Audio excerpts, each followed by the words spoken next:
Hello there. I am live. Good stuff. This is good, isn't it? This YouTube live stuff. I don't know why more people don't do it. It's good stuff. It's very simple. It works pretty well. You go live, you finish, and YouTube automatically puts the video on your channel. Hang on. No, still a bit bright, isn't it? Hang on there. Oh.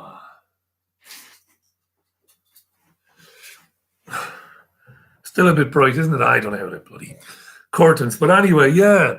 Right, Tuesday, October 2nd, 2018. Hope you're well. Sorry I missed you yesterday afternoon for the live radio show. What a crazy day yesterday was.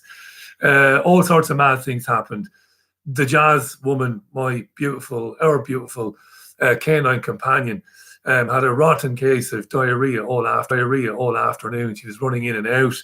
There was a big boiler issue here in the house. The future Mrs. Allen wasn't well. Everything just kicked off as I was just about to hit the studio and prepare for yesterday's program. But not to worry. It's all good. I've got a terrific show lined up for you today. And I'm going to do a live radio show very early Friday afternoon to make up for yesterday. I know that doesn't really matter. People say, why do you feel the need to do that? I worked in radio and TV for years, and I'm committed to doing 5 live shows a week.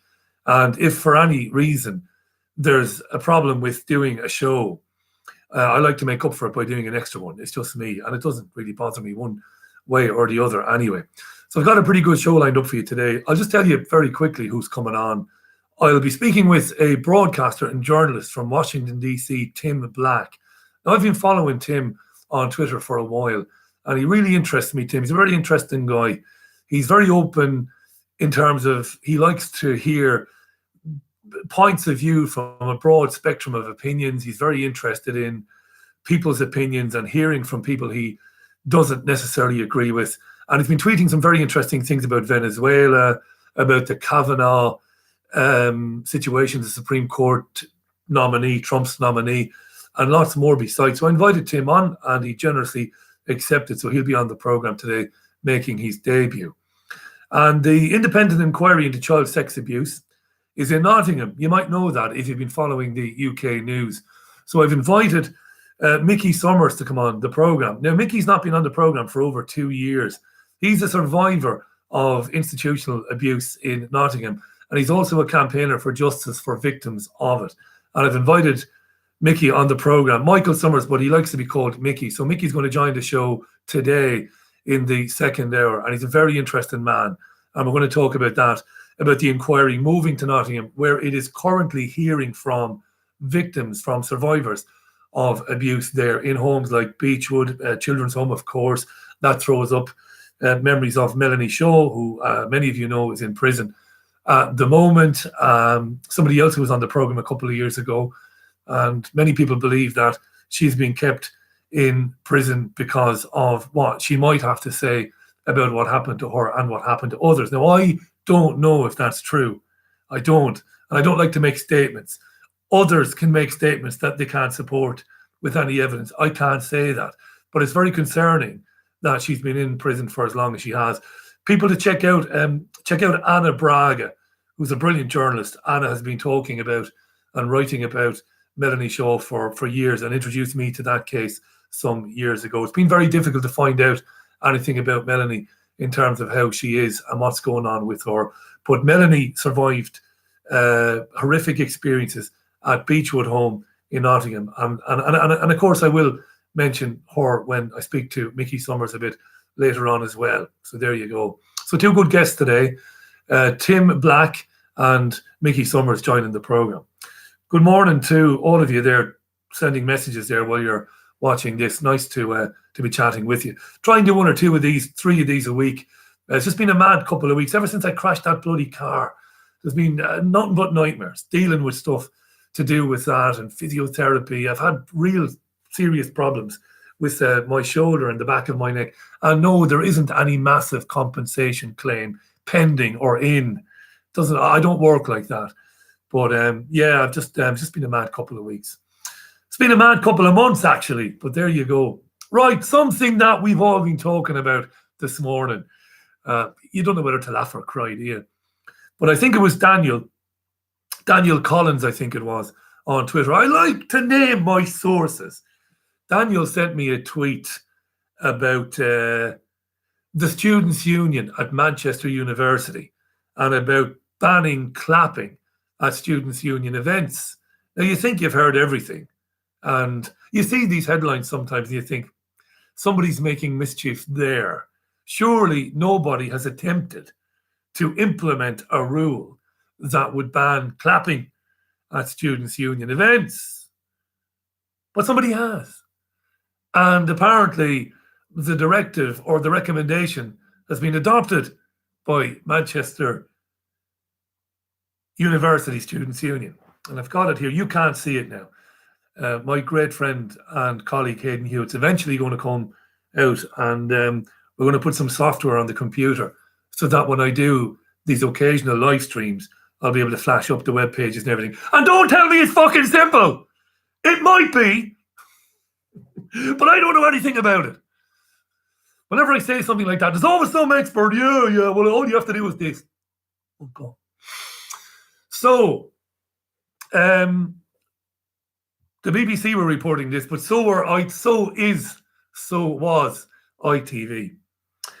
Jazz hands. Now, I didn't know what jazz hands was or is. I genuinely didn't. Will be used instead of traditional clapping, whooping, and cheering at University of Manchester Students' Union events. Why?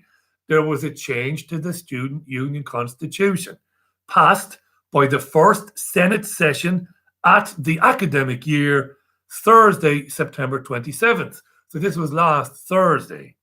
It was argued that the loud noise of traditional clapping and whooping pose an issue to students with anxiety or sensory issues. BSL, that's British Sign Language, clapping, or jazz hands would be a more inclusive form of expression. Now, I swear to Jesus, Mary, and Holy Saint Joseph that I never heard of jazz hands. Is this jazz hands? Is that how it goes? Presumably. This is clapping. So is this jazz hands? Is it?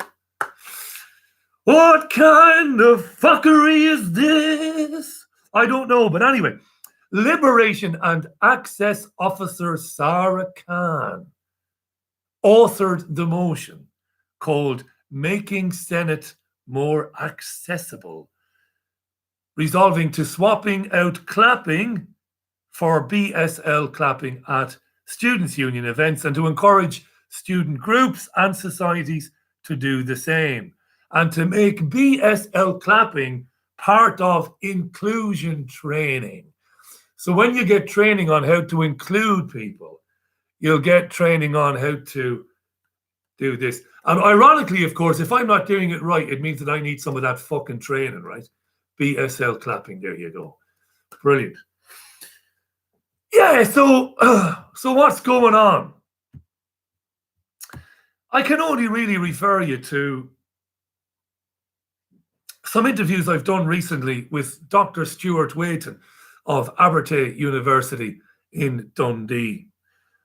Sarah Khan, this inclusivity woman, is on Twitter. I sent her a tweet today.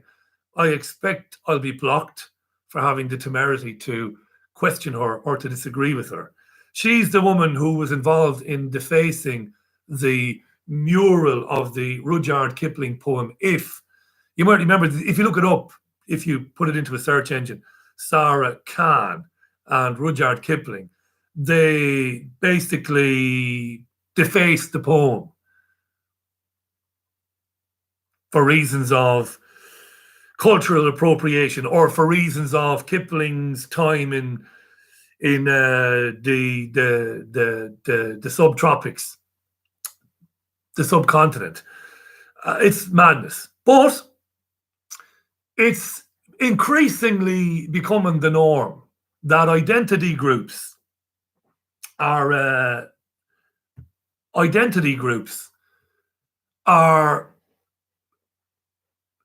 attempting to protect more and more and more newly identified vulnerable groups in society. And what this story is basically about, if you read the ITV news story, if you read the BBC story, is they determined that there were 1 or 2 deaf students, and there were also 1 or 2 students with issues around noise and being anxious around noise. And as a result of that, they decided that, well, we've got a couple of deaf students and it'll be lovely to include them by doing the jazz hands thing. And we've got some students who are triggered by loud noises. So we'd better, to be fair to them, we better not clap and make noise at the Students' Union events. There's been a number of these types of stories. So who's to blame for it then? Is it the Students' Union delegate or the Students' Union inclusivity officer? No, it goes a little bit deeper than that, to be honest with you. Going back to what Stuart Waiton said about identity groups and how more and more and more vulnerable groups are being added to a collection of vulnerable groups that need to be protected. And what's happening is a framework is being, I suppose, developed or created whereby normal, everyday behavior, age-old behavior, can be modified, can be corrected, can be changed, or can be stopped at the behest of somebody who is trying to protect a vulnerable group or a minority group. And it's insane. And there's little or no opposition to this. You'll find that on Twitter and on Facebook, there will be people constantly having a go at it, challenging it, highlighting the silliness of it. But those people are invariably blocked by the people they're trying to engage in a debate. I mean, I have no doubt I'll be blocked later on for challenging the Students' Union to a debate on this. These are the same people whom are no platforming speakers coming to speak at various university events because those speakers might say something that might cause offense to a vulnerable group at the university. It's kind of a case of we can remove from society, we can block out from society, we can remove from your field of vision and from your field of hearing anything which you say is offensive or harmful or hurtful to you. Well, don't worry about that. We can remove that. I've described this before on Sunday View, I think, as giving the younger generation, the youth of today, the idea that you can traverse life and you can experience life and you can experience, say it for me, student life on your own terms without ever having to be confronted by anybody or any group that fundamentally disagrees with you or is opposed to what it is you stand for. That's incredibly dangerous if you think about it. It's beyond dangerous. It's anathema to growth, to education, to debate, to argument, to also reevaluating everything that you thought was real and true. Everything should be up for discussion and review, but not in this world that they're trying to create. So it's absolutely insane that you have a situation where a students' union in Manchester, at one of the biggest universities in the country, is saying that from now on, we'll block clapping at these events, and they go further. In fact, if I look at the story again, they go a bit further and they say that they'll identify people and identify people who don't obey this directive, and they will prevent those people from attending events in the future. Needless to say, I won't be getting any response to my request for an interview from the Students' Union or from this Sarah Khan either. So it's absolutely insane. It's madness, but it's everywhere. It's absolutely everywhere. And there's little or no opposition to it. And the reason why it's going unchallenged is it's far deeper than clapping and triggering people with loud noises. It's what it's ultimately about. It's ultimately about shutting down or creating a system whereby you can shut down very quickly ideas that are deemed to be harmful to society. So it's ultimately governments that will benefit from the way things are going and the way this is going. Governments will ultimately benefit from it, right? Because when this reaches its inevitable conclusion, it'll be very easy to deem ideas that are deemed to be harmful to the state or the institutions of the state, to deem them as dangerous, and then to delete them or to block them or to remove them from your view, to remove them from where you can hear them.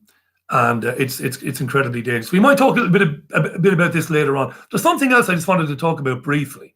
Just to remind you, Mickey Summers on the show a bit later on, and Tim Black will join us live from DC.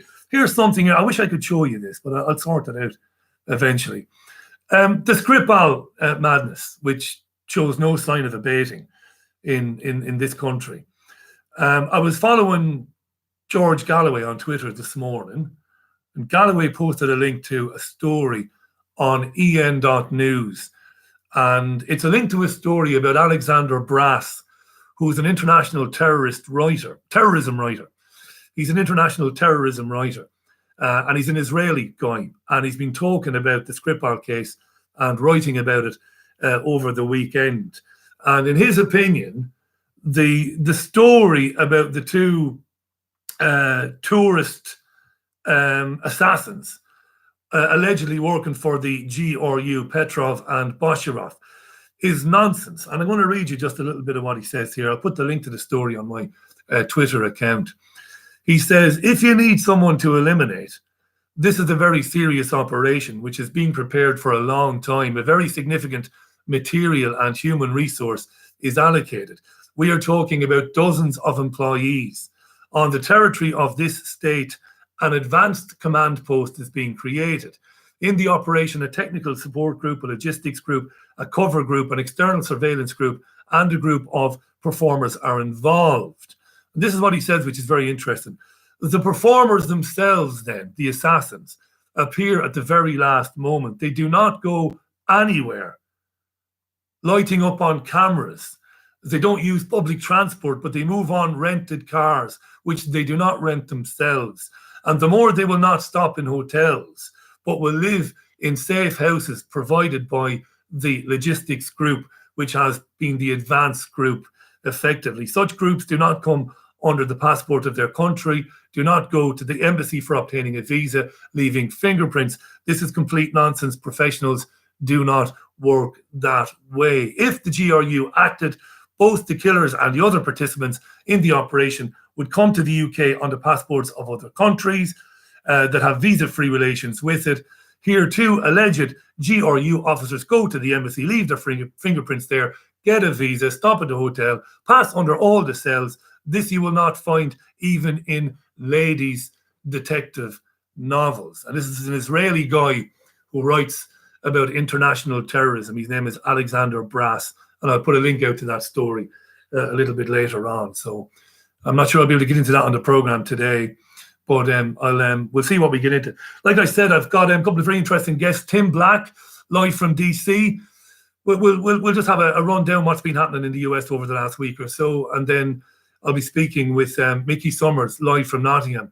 And I mentioned the independent inquiry into child sex abuse is currently in Nottingham at the moment, taking statements from victims of people who are at various children's home, survivors who are telling their stories there. That's something he's been campaigning for a long time. He was on the program with me last about 2 years ago. So I'm looking forward to speaking with him. Yeah, brilliant. Marvelous. Right. I'm going to love you and leave you then. By the way, let me just have a look over here. Do join me at 5 p.m. It's on TuneIn Radio, Fab Radio 2 in Manchester. We're on triggerwarning.tv and the Cogent Radio app. Do download the Cogent Radio app, please. Let me just see here. Yeah. Lovely. Good job. see. Cool. Hunky dory. Right. Yeah, just replying to somebody there. Enjoy the rest of the day. Join me at 5 p.m. on the usual channels, 5 to 7, Monday to Thursday. There will be a live show on Friday in lieu of yesterday's program. 2 great guests today. Maria Heller joins me later in the week. Pippa King is back on the show later in the week. And I will be speaking to Deborah Tavares on the live radio show tomorrow as well. So big week for the show. See you today at 5. Until then, look after yourselves and one another. Bye from me. And yeah, bye from me. Good stuff. Bye.